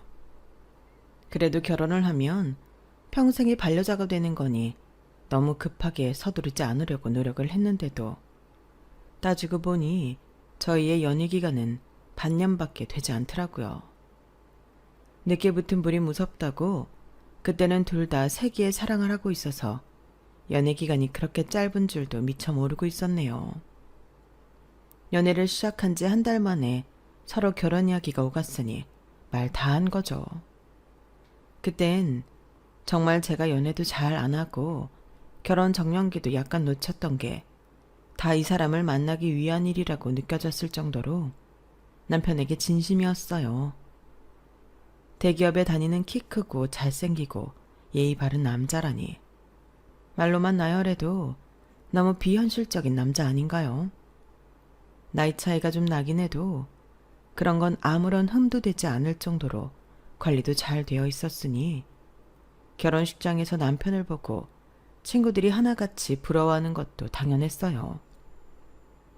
야, 니네 남편 39 맞아? 진짜 동안이시다. 너랑 한두 살 차이밖에 안 나 보이는데? 그니까. 아니, 그리고 무슨 배우 닮지 않았어? 나 진짜 내가 가본 결혼식 중에 니네 남편이 얼굴로는 최고다. 사람 보는 기준이 세상 까다롭던 제 친구들이 호들갑을 떠는 모습을 보니 세상을 다 가진 기분마저 들었죠. 여보, 내 친구들이 다 당신 보고 잘생겼대. 진짜? 기분 좋네. 어떻게 그 얼굴에 대기업까지 다니냐고 엄청 놀라던데? 하긴, 나도 처음에 당신이 사기치는 줄 알고 엄청 걱정했잖아. 사기는 무슨 사기? 당신 무슨 속고만 살았어? 아니, 세상이 워낙 흉흉하니 당신 같은 사람이 현실에 있다는 게 믿겨지지가 않아서. 그냥 내가 행복하다는 뜻이야. 근데 만약에 내가 대기업도 나오고 못생겨지고 뚱뚱해지면 그때도 나 사랑해 줄 거야? 당연하지. 당신은 갑자기 무슨 그런 소리를 해? 아니, 그냥 혹시나 당신이 내 조건만 보고 결혼한 건 아닌가 싶어서 갑자기 걱정이 되네. 나는 당신 자체가 좋아서 결혼한 건데. 갑자기 시무룩한 얼굴이 된 남편을 보면서 약간 마음감이 교차하더라고요. 지금의 남편의 모습이 너무 완벽해서 지금과 다른 모습인 남편의 모습이 쉽게 상상이 되지 않았어요.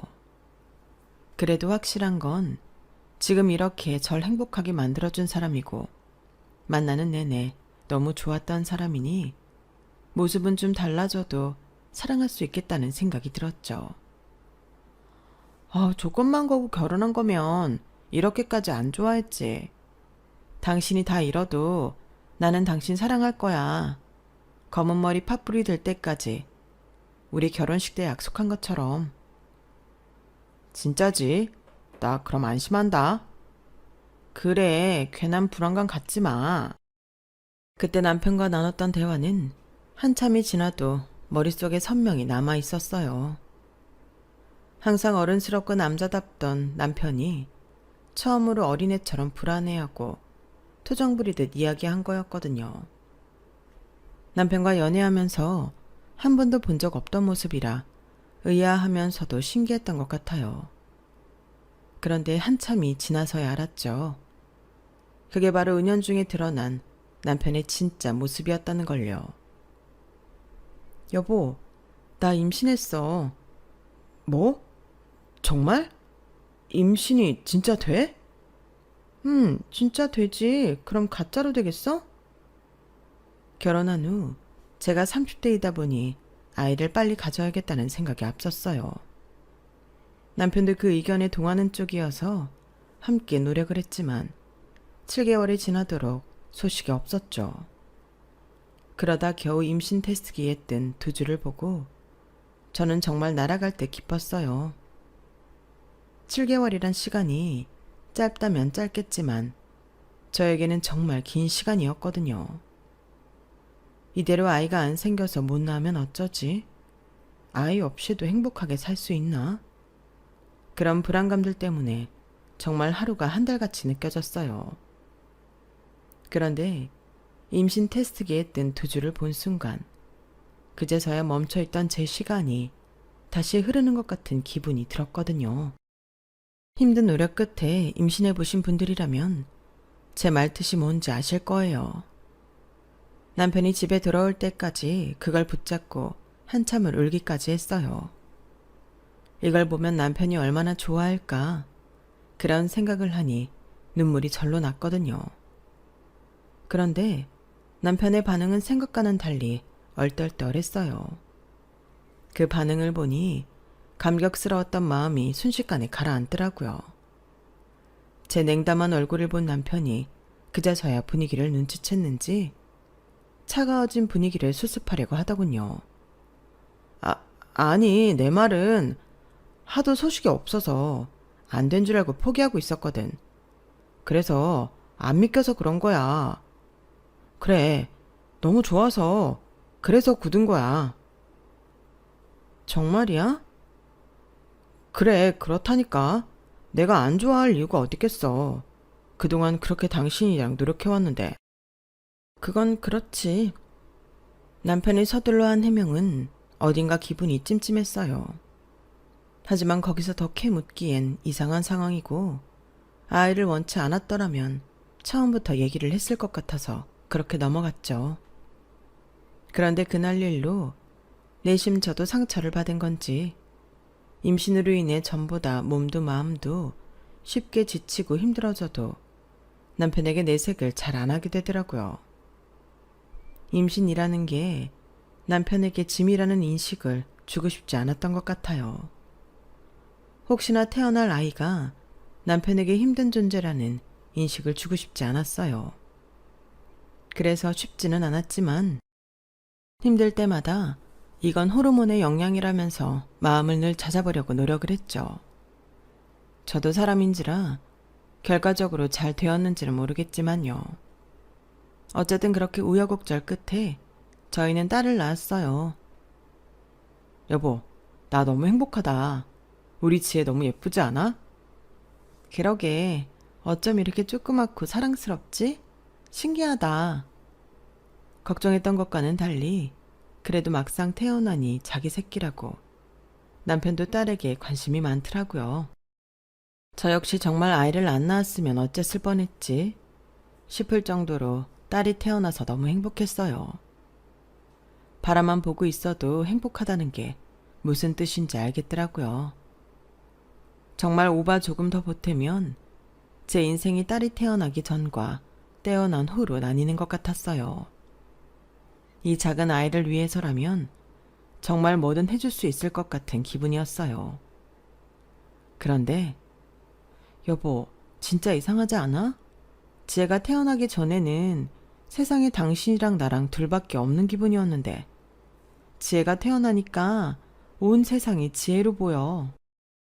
참, 당신 말이 무슨 말인 줄은 알겠는데 그래도 지혜 태어나고 너무 나한테는 신경 안 쓰는 거 아니야? 나는 애가 태어나도 당신이 1순위인데 당신은 하루 종일 애만 들여다보고 있고 나한테는 신경도 안 쓰는 것 같아서 솔직히 서운해. 내가 그랬나? 나도 당신이 적당히 그러면 이해하겠는데 달라져도 너무 달라졌잖아. 남편이 처음에 그렇게 토라진 듯 이야기할 때만 해도 저는 그냥 장난 섞인 가벼운 투정 정도로만 받아들였어요. 딸이 태어나고 나서는 정말 머릿속에 딸 생각밖에 없긴 했지만 그건 남편도 마찬가지일 거라고 생각하니 남편이 그다지 진지하게 서운해할 거라고는 생각을 못했거든요. 그런데 그 말이 진담이었다는 걸 알게 된 건 아이 태어난 첫 명절에 시댁을 갔을 때였어요. 얘 며느라, 아이 낳느라 고생한 건 알겠지만 우리 우석이도 좀 챙겨야 하지 않겠니? 우리 우석이 좀 봐라. 애가 볼살이 쭉 빠져서는 너 요즘 아이 본다고 저녁도 안 차려준다면서. 안 그래도 마른 애가 저렇게 앙상해져서 다니니 솔직히 마음이 좋지가 않구나. 그 말을 듣는데 머리가 띵해졌어요. 육아휴직을 내고 저 혼자 독박 육아를 하느라 저도 아이가 잠깐 낮잠 잘 때 하루에 한 끼 정도만 제대로 밥을 먹고 있었거든요. 남편이 퇴근할 때쯤엔 정말 기력이 다 빠져서 아이를 잠깐 봐달라고 맡기고 씻는 것도 겨우 씻었고 아이 보느라 부족했던 잠을 보충하기 바빴어요. 아무리 아이가 이뻐도 체력적으로 지쳤던 건 어쩔 수 없어서 그런 말을 들으니 좀 울컥하더라고요. 어머님, 하루 종일 아이 보고 저녁에는 남편이 퇴근해서 잠들기까지 그 잠깐 동안이 제가 쉬는 시간의 전부예요. 아이랑 단둘이 집에 있으면 밥 먹을 시간도 없어서 끼니도 3시쯤 돼서야 겨우 때우고 있고요. 그런데 남편 저녁까지 차려주길 바라시는 건 좀 무리인 것 같아요. 어머님도 자식 키워보셨잖아요. 이해 좀 해주세요. 뭐? 나 때는 애 보면서 밥도 하고 집안일도 꼼꼼히 다 했어. 그걸 핑계라고 말하는 거니? 그래, 애 혼자 두기 불안하면 우석이 퇴근하고 우석이한테 잠깐 애 맡기고 밥 주면 되는 건데 그게 그렇게 어렵니? 말씀드렸잖아요. 그때 아니면 저 잠도 못 자요. 남편은 회사 나가니까 남편 자는 시간부터는 제가 아이 상시 대기예요. 다른 건 몰라도 중간에 애 우는 소리 때문에 깨면 남편 피곤할까봐 늘 제가 혼자 깨서 애 달래줘요. 전 그것만으로도 남편 배려 많이 해줬다고 생각해요. 어머, 얘 좀 봐라. 그건 당연한 거지. 그럼 힘들게 바깥 나가서 외벌이하고 있는 사람 위해서 그 정도도 안 해주려고? 사람 그렇게 안 봤는데 이기적인 구석이 있구나. 아, 그때 그랬으면 안 됐는데. 이기적이란 말을 들으니 저도 그동안 쌓인 게 터지더라고요. 아니요. 이기적인 건 제가 아니라 그런 것까지 요구하는 어머님이죠. 저는 한 번도 다른 집 아내들처럼 임신했다고 뭐 먹고 싶다고 남편 괴롭힌 적도 없고 정말 힘든 거 있어도 다 묵묵히 견뎌냈어요. 아이 태어나고 나서도 충분히 남편이 육아 참여할 수 있는데 주말마다 피곤하다고 방에 들어가 낮잠 자고 저랑 딸이랑 함께 할 시간도 안 내줘도 어머니 말씀대로 외벌이 하느라 힘들겠지 싶어서 건드리거나 화낸 적도 없고요. 저희 나름대로 최선을 다해서 잘 지내고 있는데 어머님께서 왜 나서서 그런 말씀을 하세요? 참나? 그래, 너 잘났다. 근데 내가 이런 말을 뭐 괜히 하겠니? 나도 다 이유가 있어서 하는 거야. 요즘 맨날 우석이가 나한테 전화하는 건 알고나 있어? 네가 애한테 푹 빠져서 자기는 돈 벌어오는 기계 취급하는 것 같다고 하소연하더라. 그 말을 듣고 어느 부모가 가만히 있을 수 있겠어? 그래, 너도 이제 자식 있는 부모가 됐으니 내 심정 알겠지? 내 아들이 힘들게 혼자 돈 버는데 집에서는 투명인간 취급당하고 수고했다고 밥 한 끼도 못 얻어먹고 결혼을 하기 전보다 오히려 하고 난 후가 더 외롭더란다. 이럴 줄 알았으면 결혼하지 말고 엄마랑 살 걸 그랬다잖니. 그래도 부부간에 이르니 알아서 잘 맞춰 살아봐라 하고 간섭 안 하려고 했는데 오늘 애 안색을 보니 내가 잔소리가 나와 안 나와? 먹는 거 좋아해서 저렇게 살 빠질 애가 아닌데. 빠졌으니 부모된 마음으로 당연히 가슴이 찢어질 듯 아프지. 네? 뭐라고요? 어머님이 역정을 내시는데 저는 어이가 없어서 벙졌어요.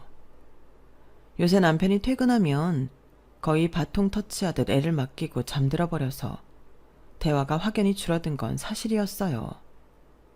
하지만 남편이 저를 저런 식으로 생각하고 있는 줄은 꿈에도 몰랐거든요. 연애할 때처럼 서로에게 다정하고 달달했던 분위기는 사라졌지만 그건 현실에 치여서 그런 거고 사실은 둘 다 서로를 위해 맞춰주고 노력하고 있는 거라고 생각했어요. 말은 안 했지만 남편도 그렇게 생각하고 있는 걸로 믿었죠. 그런데 시어머님께 매번 전화해 저렇게 뒷담 같은 이야기를 했다고 하니 충격이었죠. 너도 네 새끼가 중요하겠지만 나도 내 새끼가 누구보다 중요하다. 적어도 가장에 대한 존중은 있어야지. 내 아들 떠받들고 모시고 살라는 게 아니라 부부간에 서로 기본은 하고 살란 얘기다. 평일엔 둘이 식사 안 한 지도 꽤 됐다면서 그렇게 부부끼리 대화를 안 하니 너도 지금 그렇게 처음 듣는 얼굴을 하고 있는 거 아니야? 어머님 말씀 한마디 한마디가 가슴을 후벼 파는 것 같더라고요. 제가 멍하니 대답도 잘 못하고 있으니 그제서야 안쓰러워 보였는지 어머님이 제 어깨를 토닥여 주셨어요. 그래도 뭐 너도 처음이니까 정신없는 건 이해한다. 나도 애 키워 봤잖니. 뭐가 뭔지 하나도 모르겠고 그때그때 공부해가며 애를 봐야 하니 힘들고 지치겠지. 애 낳으면 애밖에 안 보이는 건 나도 뭔지 잘 알아. 그래도 이제 지혜 태어난 지 꽤 됐잖니. 남편도 어느 정도 챙겨가며 지내야 되지 않겠니? 네, 어머님. 무슨 말씀이신지는 알겠어요. 일단 남편이랑 이야기 잘 해볼게요. 어머님께서도 갑자기 제가 안쓰러우셨는지 태도가 누그러지시길래 저도 이쯤에서 끝내기로 했어요. 사실 어머님이랑 언성 높여가며 반박해봐야 무슨 소용이 있을까 싶기도 했거든요. 그래서 집에 돌아가자마자 남편에게 대화를 시도했죠. 여보, 나 어머님한테 다 이야기 들었어. 당신이 나랑 사는 거 외롭다고 했다며? 어? 아니야, 그런 거. 아니긴 뭐가 아니야. 다 듣고 왔다니까. 아닌 척 할 필요 없어. 뒤에서 이야기하는 것보단 차라리 앞에서 얘기해줘. 나한테 얘기를 해야 해결이 될 거 아니야. 별거 아니야. 그냥 당신이 너무 애한테만 집중이 된 것 같아서. 나도 사람인지라 질투가 나나? 순이가 밀려난 것 같아서 좀 기분이 울적해. 솔직히 그 말을 듣고 속이 안 뒤집어졌다면 거짓말이었어요. 고작 본인 기분 문제로 시댁에 가서 제 얘기를 했다는 게 좀 짜증이 나더라고요. 그래도 우선은 남편을 잘 달래보려고 노력을 했죠. 여보, 당신도 맨날 나 봐서 알겠지만 나 너무 힘들어. 내가 지금 삶의 여유가 없어서 그래. 아이 좀 크고 살만해지면 그땐 당신한테 지금보다 훨씬 더 신경 쓸게. 그때까지만 우리 서로 좀 서운한 게 있어도 참고 노력하자. 응? 그래도 당신이 결혼 전에 약속한 것도 있고 내가 한 번도 살면서 연애할 때도 그렇고 여자한테 이런 대접 받아본 적 없는데 결혼하고 나서 많이 비참해진 건 사실이야. 이럴 줄 알았으면 당신이랑도 연애만 하면서 사는 건데 솔직히 후회가 돼. 남편의 철부지 같은 발언에 숨이 턱 막히더라고요. 이걸 대체 어디서부터 지적해줘야 할지 감조차 오지 않았어요. 연애할 때도 드문드문 남편이 어린애 같은 모습을 보일 때마다 워낙 외모가 출중한 편이니 전에 다른 사람들과 연애할 때 왕자 대접 받았나 보다 싶은 순간이 있었지만 이 정도일 줄은 몰랐거든요. 저도 히스테릭해질 때가 있고 특히나 아이를 낳고 나니 감정 기복이 심해져서 조절이 안 될 때가 많았어요. 하지만 한 가정을 만들고 자식을 낳고 엄마 노릇 아내 노릇 다 잘 해내고 싶어서 정말 마인드 컨트롤을 잘 하려고 노력했거든요. 남편이 일이 피곤하고 집에 돌아오면 잠들 때까지 육아한다고 집안일은 손도 까딱 안 하고 본인 저녁 차려먹은 것도 다 쌓아놓고 해도 아무 터치한 적 없었어요. 민영아, 오랜만이다. 너 결혼 생활은 좀 어때? 야, 말도 마라. 연애할 때만 해도 나도 좋아 죽었는데 결혼은 현실이더라. 여전히 남편이 좋기는 한데 나도 애 보고 집안일 하느라 힘들어 죽겠는데 자기도 일한다고 집안일에 손 하나 까딱 안 하는 거 보면 가끔 울컥해서 미치겠어. 너네도 다 그렇지? 응? 아니, 우리 남편은 퇴근하면 나 힘들겠다고 빨래 돌리고 내가 쌓아놓은 설거지 다 하고 애 목욕도 시켜주는데 니네 남편은 그런 거 하나도 안 해? 어? 아니, 우리 남편도 애를 봐주긴 하는데 그냥 정말 봐주는 게 전부라서 일 끝나고 오면 그것만 해도 너무 힘들다고 해서 뭘 더 시킬 수가 없겠더라고. 같이 낳은 자식인데 육아는 같이 해야지. 어차피 일 끝나고 집 들어오면 늦은 시간인데 육아에 참여해봤자 몇 시간이나 된다고. 애 보고만 있는 건 누가 못해. 젖병도 좀 소독하고 집안일도 좀 하고 해야지. 넌 그걸 다 혼자 하고 있었어? 다른 집도 다 이럴 거라고 생각하면 차라리 괜찮았는데 어쩌다 한번 나간 친구 모임에서 다른 남편들은 그렇지 않다는 걸 깨닫고 절망스러웠던 적도 있었어요. 그래도 다 참아왔는데 남편이 고작 본인 외롭다는 이유로 시댁에 제 뒷이야기를 했다고 하니 정말 참을 수가 없더라고요. 불만 한마디 없이 참아왔던 게 터지니 말 그대로 눈이 뒤집혀서 남편과 싸웠죠. 그날 이후로는 남편과 사이가 급격히 서먹해졌어요. 함께 보내는 시간 자체도 적다 보니 화해할 타이밍도 없어서 그 뒤로 그 일은 잊혀지듯 지나갔어요. 저의 길고도 험난했던 육아휴직이 끝나고 저는 회사에 복직하게 됐어요. 그러면서 자연스럽게 아이는 시터에 맡기게 됐어요. 친정에는 맡길 여력이 안 됐고 시댁에서 아이를 맡아주겠다고 나서셨지만 그럼 시댁이랑 너무 자주 부딪히게 될 것 같아 정중하게 거절했어요. 보나마나 어머님이 아이를 봐주기 시작하면 남편이 지금보다 어머님께 징징댈 게 뻔해 보였고, 그러면 시어머니랑 갈등이 더 심화될 것 같았거든요. 안녕하세요. 어머, 생각보다 더 젊어 보이시네요. 정말요? 그래도 안심하셔도 돼요. 제가 이래봬도 유아교육과 졸업하고 졸업하자마자 시터 일만 해서 경력은 오래됐거든요. 제가 아이를 워낙 좋아해서요. 그러게요. 나이에 비해 이력이 너무 좋으셔서 꼭 선생님께 맡기고 싶었어요. 저희 지혜 잘 부탁드려요. 그럼요. 걱정 마시고 맡겨만 주세요. 그래도 제가 인복은 있는 건지 시터 하나는 정말 잘 고용한 것 같았어요. 저보다 2살 어린 사람이라 어리숙할 것 같아 걱정했는데 경력도 괜찮고 만나보니 사람도 괜찮더라고요. 딸아이 보는 걸 보니 돌발 상황에도 당황하는 기색 없이 일 처리를 잘 해주는 걸 보니 초보 엄마인 저보다 훨씬 낫더라고요. 몇 달 같이 지내보니 아이도 금방 잘 따랐고요. 정말 좋은 시터를 만났다 싶어 기분이 좋았어요. 나이 차이도 얼마 안 나다 보니 동생이 생긴 기분이라 고마운 마음에 저녁에는 같이 맛있는 곳에 가서 밥도 사 먹이고 하다 보니 꽤 친한 사이가 됐죠. 아이를 맡긴 동안 불안함이 사라지다 보니 일에도 집중이 잘 됐어요. 오랜만이라 어수선했던 직장 생활에 적응하면서 몇 달간은 안정감이 들어 행복했던 것 같아요. 그런데 그 행복도 아주 잠시, 어느 날 갑자기 남편이 청천벽력 같은 소리를 했죠.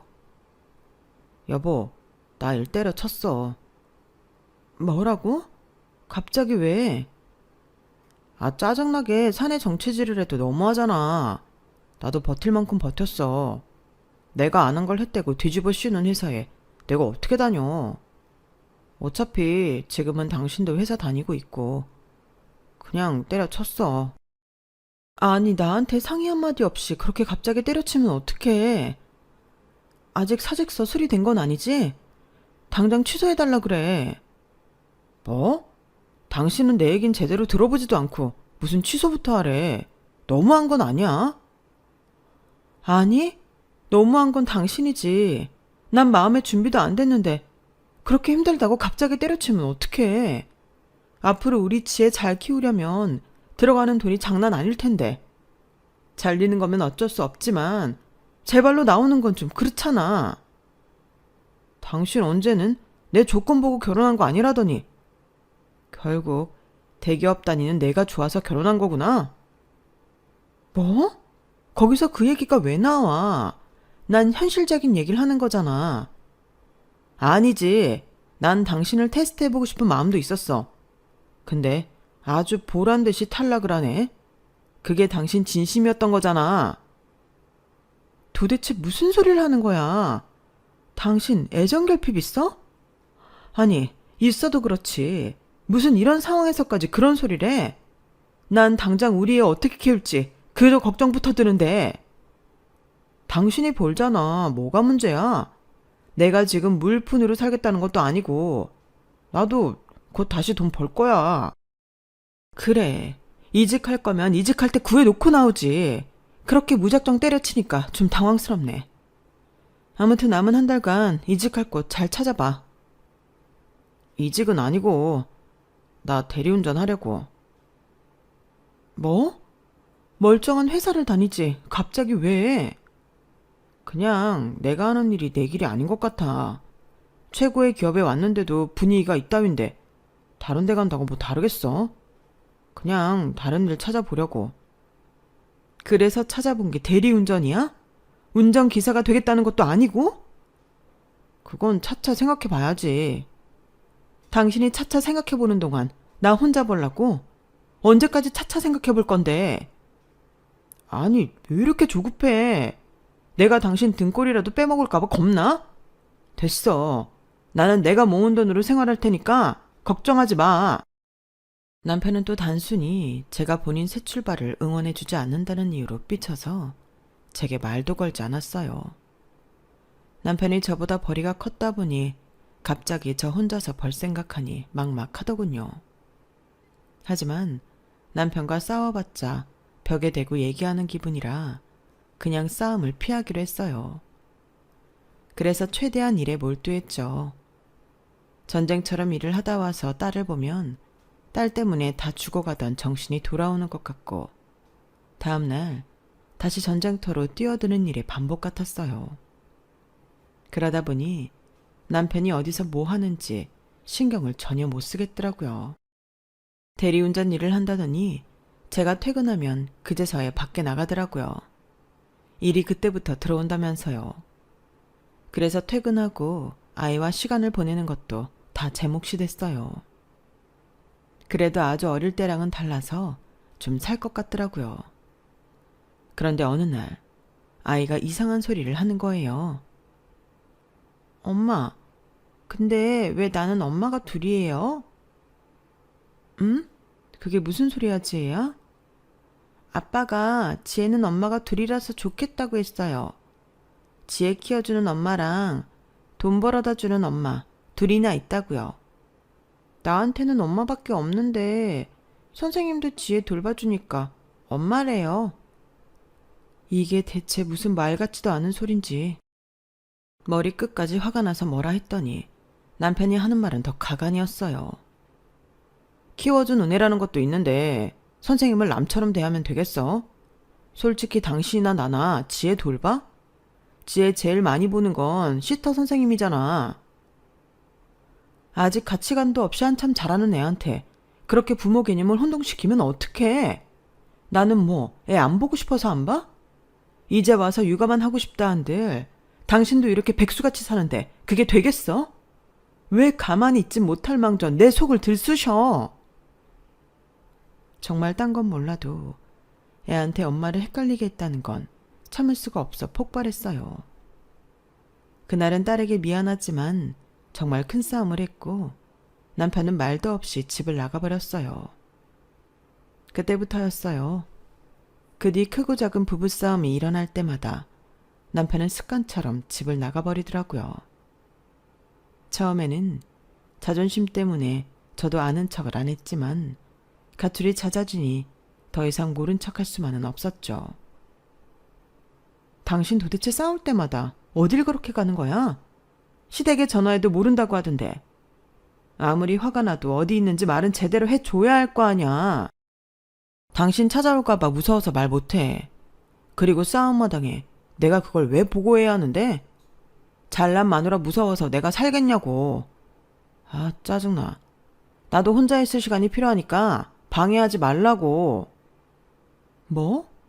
그렇게 살 거면 결혼을 왜 했어? 그러게. 나도 후회가 된다. 내가 당신이랑 결혼해주니 내가 별 볼 일 없어 보이지?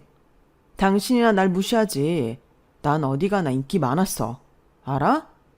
나 좋다고 쫓아다닐 땐 언제고? 결혼해줬음 감사한 줄 알고 남편 떠받들고 살 생각은 안 하고. 이래서 여자들 변덕은 감당을 못하겠다니까.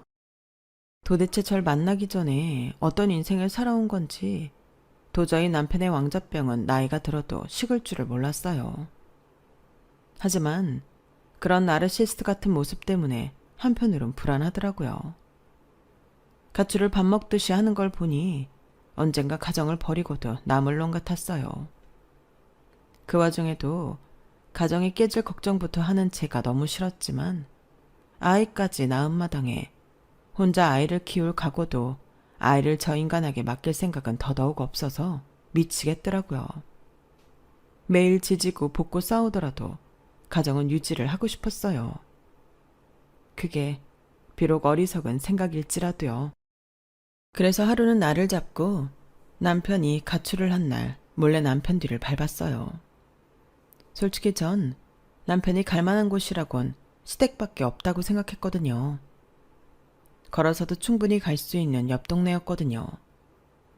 굳이 편한 자기 집 두고 다른 데 가 있을 거라곤 차마 상상도 못했죠. 시댁 식구들도 저희가 자주 싸운다는 걸 알고 있는 것 같아서 더 확신했던 것 같아요. 그래서 그냥 남편을 따라가서 그 자리에서 시부모님께 더 이상 여기서 재워주지 마시라고 말하려는 마음 반. 설마 정말 딴짓하고 다니는 건 아니겠지 싶은 마음 반으로 따라갔던 것 같아요. 자기 나왔어. 여긴 또 왜 왔어요 정말. 오지 말라니까. 그런데 시댁 쪽으로 가는 줄 알았던 남편이 어느 순간 방향을 틀더니 웬 낯선 집 초인종을 누르더라고요. 안에서 나온 여자의 정체에 전 정말 소스라치게 놀랐어요. 제가 믿고 친하게 지냈던 시터였어요. 오늘도 싸웠어. 나 좀 재워줘. 나 갈 때 진짜 없는 거 알잖아. 부모님도 지방에 계시고. 거기서 20분만 더 걸으면 시댁인데 불쌍한 척 뻔뻔하게 연기하는 남편이 어이가 없더라고요.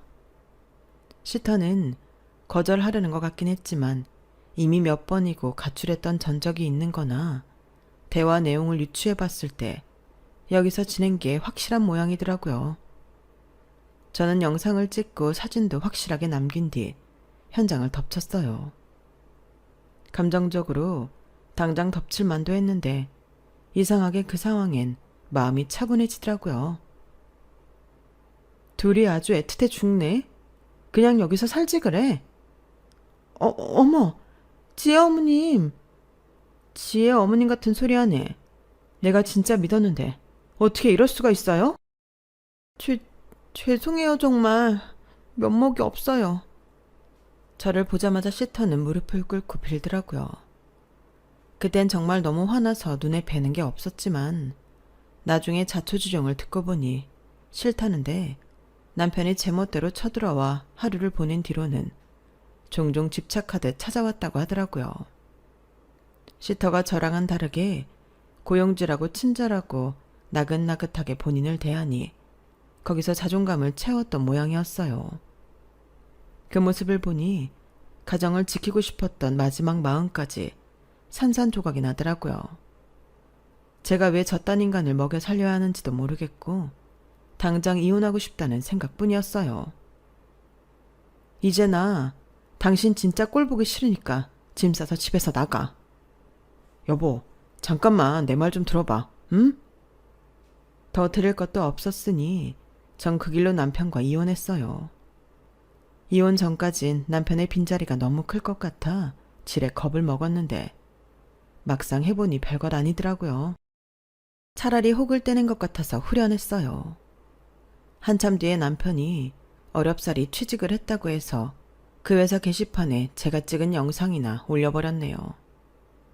불륜한 이혼남이니 여성분들은 조심하시라고요.